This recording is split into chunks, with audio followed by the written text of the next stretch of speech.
asking what the hell is the connection between Light Yagami and Adolf Hitler. And you should be asking that. So I was rewatching Death Note, and on the second episode, someone came to my mind. These two were too similar. And then I wanted to watch a video about it, and there were literally zero videos. Isn't it so strange? This is a very interesting topic. So I thought, why don't I talk about it? While rewatching, I took notes and did some research, and I found 3 major similarities and one simple truth between these guys. In this video, you can learn from the mistakes these two did. Now, let's get to the first similarity I found. Neither of them sees themselves as the bad guy. On the contrary, both of them truly believe they are heroes trying to save a terrible world. There is a very sneaky victim psychology here.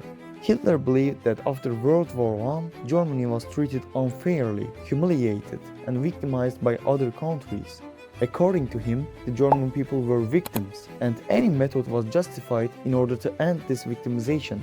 When we look at Light, the situation is no different. Light thinks that the modern legal system is actually useless. He lives in a world where criminals walk around freely while innocent people become victims of the system. Remember, in the very first episode, he says, "Day in and day out, the same news on permanent repeat. This is all so ridiculous. This world is rotting."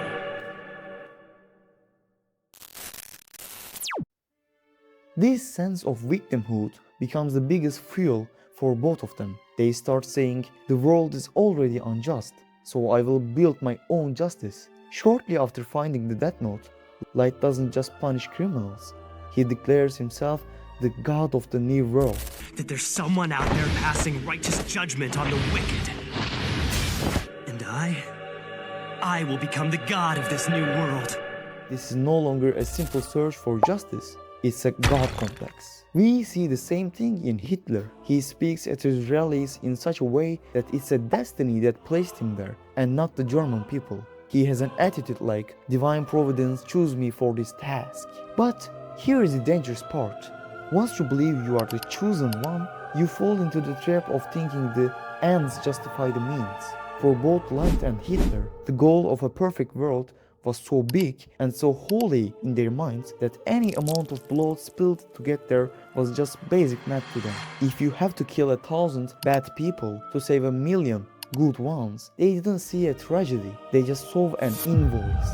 So the point is this, for both of them, justice is no longer a rule that applies to everyone. Justice simply means whatever comes out of their mouths. For example, when Light kills Lind L. Taylor, just for insulting him, he isn't cleaning up the world. He's just protecting his own pride. Similarly, when Hitler purged his own friends during the Nights of the Long Knives, he wasn't saving the country. He was just securing his position.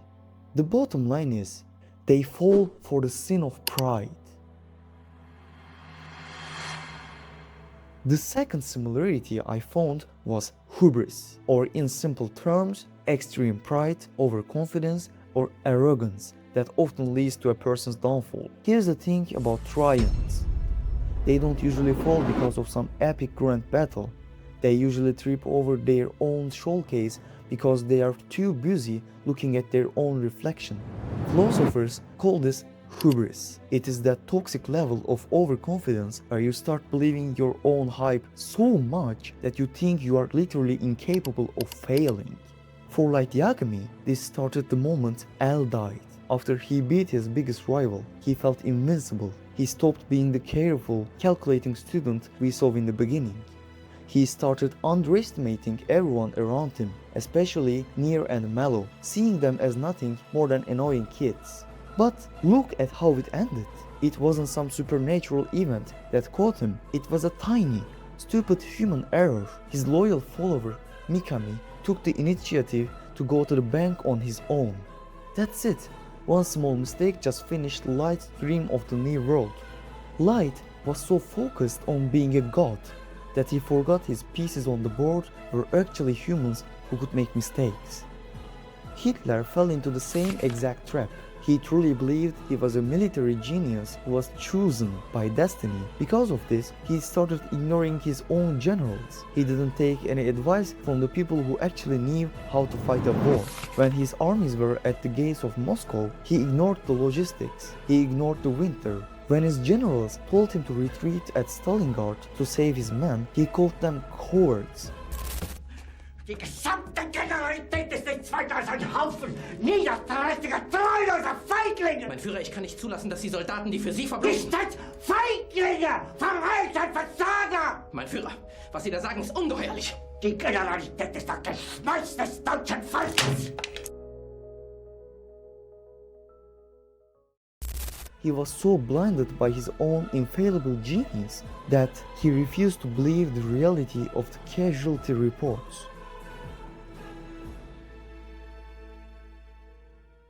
The third thing I noticed is that they treated everyone around them like objects.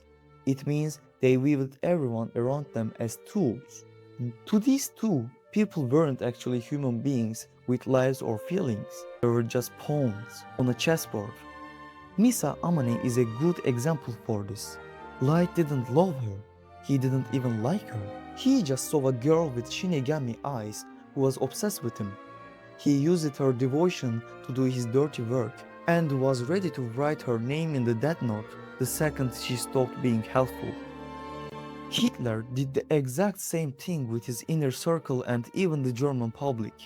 Early on, he used people's genuine frustrations to gain power. But as the war turned against him, his true face came out. He didn't care if millions of his own people died. In his mind, if they couldn't win the war for him, they didn't deserve to live. In fact, at the very end, he issued what we now call the Nero Decree. He literally ordered the destruction of Germany's old infrastructure, their food supplies, their power plants, their bridges. Why? Because in his mind, if the German people couldn't win the war for him, they didn't deserve to survive the aftermath. He didn't love his people. He loved the glory they provided him. The moment they stopped being a useful tool for his victory, he was ready to let them starve in the ruins. For a megalomaniac, the world is a stage and they are the only real actor. Everyone else is just a prop. Light and Hitler both shared this terrifying lack of empathy. They could look someone in the eye, tell them they were partners, and then discard them like a broken toy 10 minutes later. So here's the truth that I told you at the start of the video.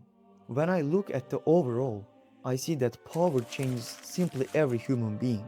I'm going to give an example from Light. Light is a top student, maybe bored, but he's in his own way. Maybe he would get a job, or maybe he would start a business. Whatever. This guy could live a peaceful and a successful life. But when he gets the death note, he just changes. And he changes really quick. He starts to fall into the sin of pride. He starts to believe he's the only one who can make this world a better place, and he starts to become very ambitious. He actually does achieve some stuff, but at the end, power simply brought about his end. Honestly, it is the exact same story with Hitler. He was not always this monster from the history books. In the beginning, Hitler was a struggling painter with some broken dreams. Year by year, as he climbed the ladder and got more power, you can see him shifting. Hitler stopped being a person.